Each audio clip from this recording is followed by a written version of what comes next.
All right, so we about to get this moon and Libra popping off when it comes to this aspect and this persuasion. So we all in the process of dealing with the harvestation right now. We're reaping what we sowed when the moon was in Virgo. So right now, after that's wrapped up in harvest, we're gonna make our way towards Libra, where we can pretty much relate it. Now, if you was in any circumstance situation, worrying about the wrong things, or worrying about the things that not gonna be growing towards your harvestation, you're gonna be relating bad fruit, bad vegetables. You'll be having all kind of parasites running through your fruits and your vegetables. You'll have all kind of gnats.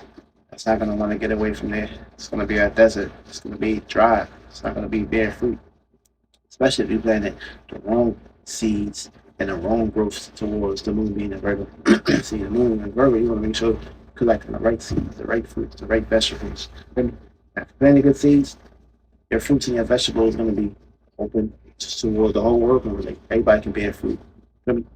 But before this moon going to Libra, you want to make sure you clean it up right now. You want to make sure it look clean, neat, organized. You want to make sure things is fit. You want to make sure things is constructed in the right manner during this time. You want to be scattered and sloppy with the business. Because sloppy with the business stops your shit from landing. So you want to make sure you're landing in the right areas where you can create balance and equilibrium and fairness and justice towards the equation and expression that you're pretty much reminiscing with this moon being in making its way towards Libra.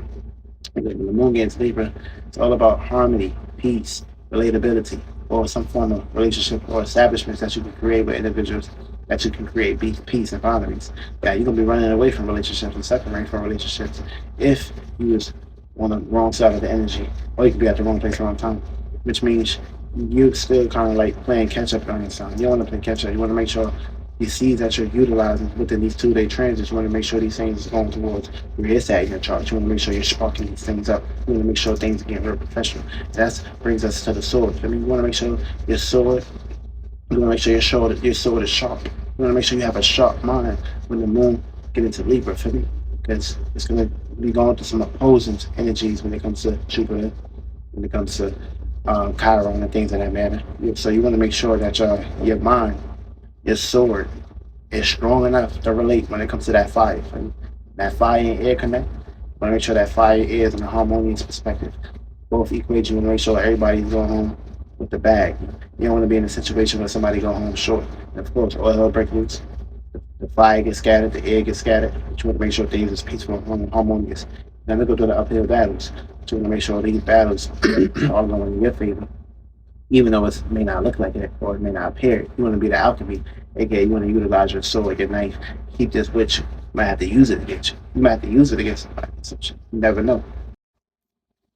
All right, so we're gonna get into the quick rundown with the Libra house. See if you got Libra in your first house. Teamwork make the dream work when it comes to your personal relationships and of course the personal skills within your ways of relating. Now your personality, and of course your persona and your personal individuals that you personally relate within your personal life. You need to create some form of equilibrium and balance.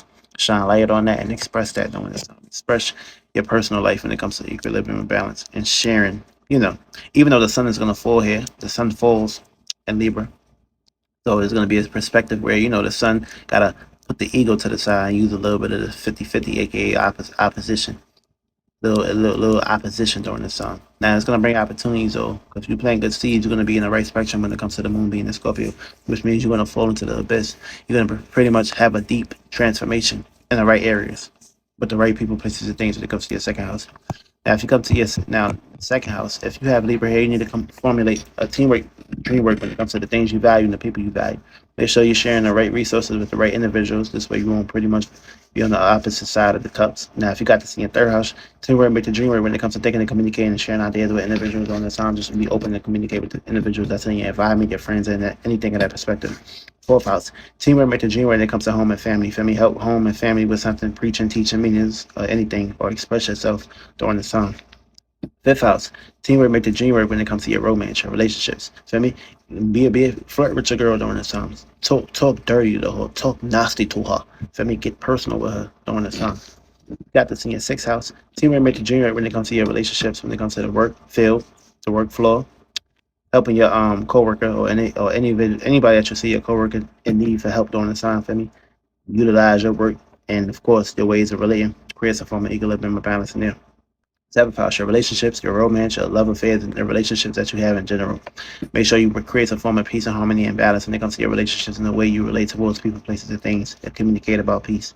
Eighth house, make sure you keep creating the teamwork, dream work when it comes to balance and equilibrium when it comes to the bed. For me, you probably not interested in certain sex desires, but switch it up for me. Try another position. You'll be at.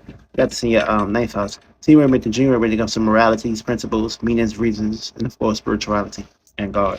I mean, everybody can just come together with their relationships towards their religions, and nobody won't get hurt.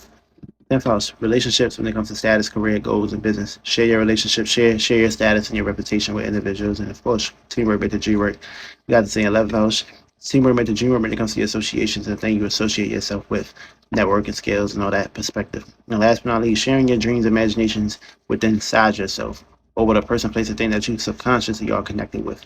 And if you're planting good seeds, you'll be able to actually move forward within your first house.